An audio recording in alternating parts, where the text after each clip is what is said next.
morning, everyone. Welcome to another This Might Hurt. We are a little bit early today, which I kind of like. It means I don't have to rush. I'm going to shuffle up the cards. Happy Thursday. I am looking forward to the weekend for sure. I'm a little tired this week. I don't know. I got home yesterday and had nothing to do by 6 o'clock, so that was fun. That's unusual for me. Kind of enjoyed it. It was very peaceful and relaxing. And I did not want to get up this morning to save my life. Nope, sure did not. But that's okay. Here we go. Let's get the energies for this week. I'm not sitting right here. All right, energies. Temperance. That's funny because I said I'm not sitting right. Something's not sitting right with you. There's some sort of emotion that is leaking in the way of, see how the cup, she's pouring it out instead of in, right? But temperance would be about tempering your emotions. So some sort of energy situation that is not regulated. So dysregulation, maybe some extremes, right? Maybe some extreme sadness, extreme happiness, extreme anger, some sort of extreme is the energy for today. I don't know. Do I have, well, maybe be on the lookout for that, but that's the energy we're seeing. Maybe it's somebody else. I'm just sitting here. All right. These want to come out. So we're going to go ahead and take them. I'll take them in the order they fell. The Empress, that nurturing, compassionate, securely attached person. We've got two major arcana to start the reading, which is kind of nice, but self-worth and creativity. I like the self-worth as far as this one goes. Again, she doesn't appear to be pregnant, but she could be pregnant and just not be showing it yet. So there might be an idea that you have that's just not obvious to everyone yet. And we don't want that to be, right? We talked the other day about keeping your plans private until such time, right? The Three of Cups, a community. Maybe it's a new community. Maybe it's the old community, but it's some sort of community situation. Communities change all the time, right? Especially when you're on the healing journey, because your frequency will be constantly changing. So some sort of community, and then the Ten of Swords in reverse. I like this in reverse. The swords are falling out, not in.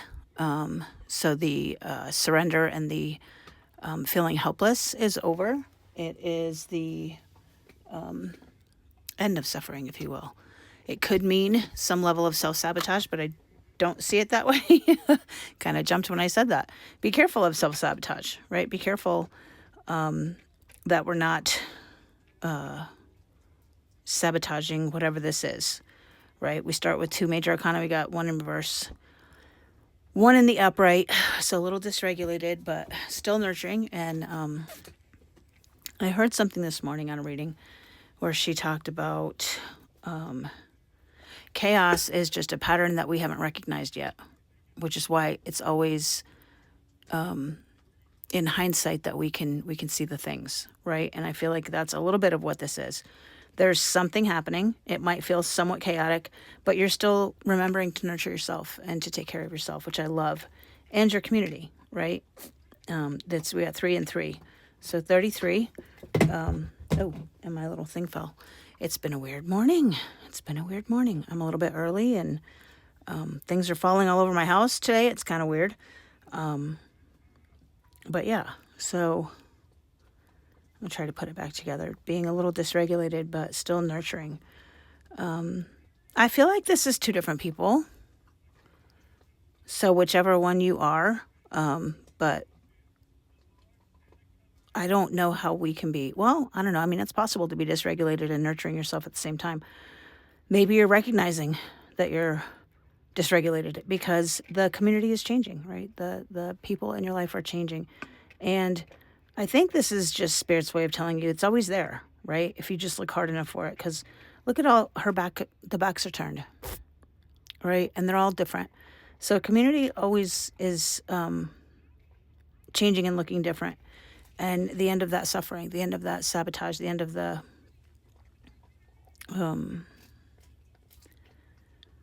it's not surrender. What is the word I'm looking for?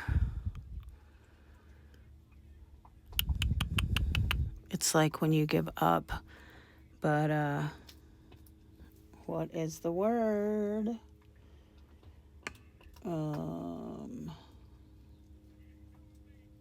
I can't think of the word. But when you're not surrender. Feeling discouraged. That's the word I'm looking for. Discouraged. This is the end of discouraged. So feeling a little more encouraged, right? Because the swords are falling out. You realize that everything that happened, why it happened, starting to pick up on those things and celebrate, right? Celebrate the fact that that it's over, right? It's over, and we made it through. There's a light at the end of the tunnel. I was watching the monks this week with the Walk for Peace, and their mantra is, today is going to be my peaceful day. And if somebody wrongs them, like I think one of them got hit by a car and lost his leg even, and the monks turned around and said, may you be well, happy, and peaceful. So sending love, light, and healing, same idea, right? When somebody wrongs us, when somebody does something wrong, sending back the love, light, and healing, but not the swords, right? We don't want to return the negatives. Why? We want to transmute them and return them with love, light, and healing. That's what I was trying to say. Yeah, sorry. It took me a little bit to get started, but advice for today, that was a lot. Advice for today. There we go. Judgment. Be careful how you judge yourself and others, right? Everything is, we can't say that there is no judgment, because there's always a judgment, right? We always react that way. But are we going to respond with judgment, right? Because every human is human. We're living the human condition. Judgments are a thing. They're going to be a thing. There's nothing we can do about that. Like, it's just what it is. But when we judge ourselves lighter, when we judge our own hearts as lighter than a feather, then that's a level of self-forgiveness. So forgive yourself for the things that you didn't know, right? There's just, this is the last card before the end of the cycle. Learn from the things that you needed to learn and take that knowledge and move forward. And thank the former self for the lesson and for the knowledge and for the wisdom, and move on with your life, right? Move on with your life. What you don't see coming at the bottom of the deck is the Three of Wands. Your ships are coming in. Those things that you have planted, those ideas, they're going to start to come into your vision. You're going to start to make sense of it. I don't necessarily think that this is action as much as it is in your creativity. Like, I can start to see how these things can come together, right? And when we manifest, we're not always asking or telling the universe how we want the thing, just that we want the thing. And I often tell people, it will never come in the box that you expect, right? But this is starting to design the box where you can maybe start to see one way that the universe might deliver the thing to you. But there's some clarity there, right? Some sort of clarity in something that was not clear before. It's progress, right? It's making progress in the things, and a step in the direction of, right? Every journey of 1,000 miles begins with a single step. So we have to just take that one step. And now we've taken enough steps that things are starting to come into our vision, into our view, where we're starting to understand it. So I love that for us. That's great. That's awesome. A little painful, but I think the pain part of this particular cycle is over. So let's look at it for what it was. Take the knowledge with gratitude. Send back love, light, and healing, and wait for your ships to come in. All right, guys, I'm going to leave it there. You guys take care. We'll chat tomorrow.